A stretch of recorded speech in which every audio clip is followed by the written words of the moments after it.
गीता ज्ञान में आज हम सीखेंगे, जैसे हम जवानी या बुढ़ापे आने पर शोक नहीं करते, उसी प्रकार ज्ञानी लोग किसी भी जीवित या मृत व्यक्ति के लिए शोक नहीं करते। ज्ञानी मृत्यु को भी एक अवस्था मानते हैं। आइए हम गीता ज्ञान में इसे एक कहानी के द्वारा समझते हैं। अंजू और रोहित दोनों एक ही कक्षा में पढ़ते थे। दोनों एक दूसरे को पसंद करने लगे। कुछ दिनों तक तो यह सब ठीक चलता रहा। एक दिन अंजू ने रोहित से कहा कि उसके माता पिता ने उसकी शादी तय कर दी है। लड़का अमेरिका में रहता है, उसे भी अपने भविष्य की चिंता है, इसलिए उसने भी शादी के लिए हाँ कर दी। ये सुनकर रोहित को बहुत गहरा सदमा लगा। उसे लगा कि अब जिंदगी में कुछ बचा नहीं। उसने बहुत शराब पी ली। वह एक बर्गर खाते हुए अपने घर से बाहर बाइक पर निकल पड़ा। शराब पीकर गाड़ी चलाना उसकी बहुत बड़ी गलती थी। कुछ ही दूर चलने के बाद उसकी बाइक खंबे से टकरा गई। वह गिर पड़ा। तभी वहां पर एक मजदूर ने उसे उठाया। मजदूर ने उसे उसका बर्गर उठा कर दिया। बर्गर सड़क पर गिरने के कारण गंदा हो चुका था। रोहित उस गंदे बर्गर को फेंकने ही वाला था।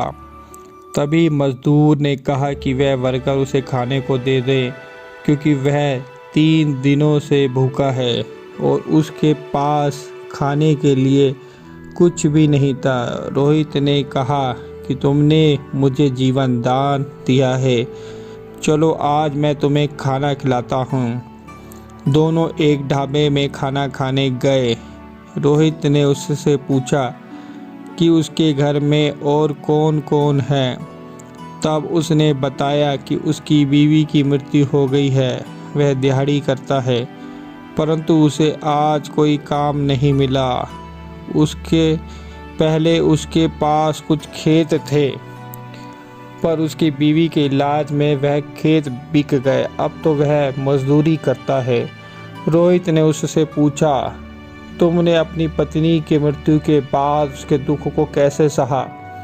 तब मजदूर ने जवाब दिया कि पत्नी की मृत्यु के बाद उसे बहुत दुख हुआ, लेकिन अब शोक करने का कोई फायदा नहीं था। ये जीवन मृत्यु तो जिंदगी का एक हिस्सा है। मजदूर ने अब रोहित से पूछा कि उसके घर में कौन कौन है। अब रोहित को होश आया कि वह ये क्या करने लगा था। रोहित सोचने लगा कि यदि उसकी मृत्यु हो जाती तो उसके माता पिता की क्या हालत होती। तभी अंजू का फ़ोन आया। अंजू ने रोहित से कहा कि वह उसके सभी फ़ोटोग्राफ वापस कर दे, क्योंकि यदि किसी ने फ़ोटोग्राफ देख ली तो उसकी बदनामी होगी।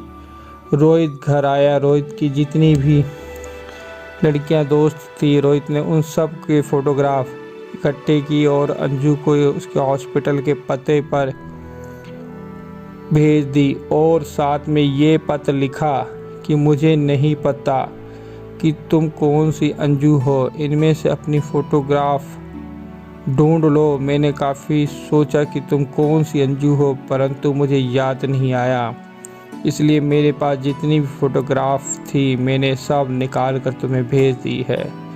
इसमें से तुम अपनी फ़ोटो निकाल कर बाकी वापस कर देना। ये पत्र पढ़कर अंजू ने रोहित को एसएमएस किया। रोहित ने एसएमएस का जवाब देना ज़रूरी नहीं समझा, क्योंकि रोहित को अब ये पता चल चुका था कि उसकी ज़िंदगी को मकसद ये नहीं है। रोहित तो उस अनपढ़ मजदूर ने एक गहरी सीख दी। मजदूर ने अपनी मृत पत्नी के लिए शोक नहीं किया और रोहित को भी अब समझ आ गया कि जीवित या मृत दोनों का शोक करना व्यर्थ है। आइए इसे और अच्छे से समझते हैं। गीता ज्ञान में भगवान हंसते हुए बोले, हे अर्जुन, तुम उनके लिए शोक करते हो जिनके लिए तुम्हारा शोक करना सही नहीं है, और तुम बातें तो ज्ञानों की तरह करते हो, किंतु ज्ञानी मनुष्य ना तो जीवित और ना ही मरे लोगों के प्रति शोक करते हैं, क्योंकि ऐसा नहीं है कि मैं किसी काल में नहीं था अथवा तुम किसी काल में नहीं थे अथवा यह राजा लोग नहीं थे। ऐसा भी नहीं है कि आने वाला समय में हम नहीं होंगे।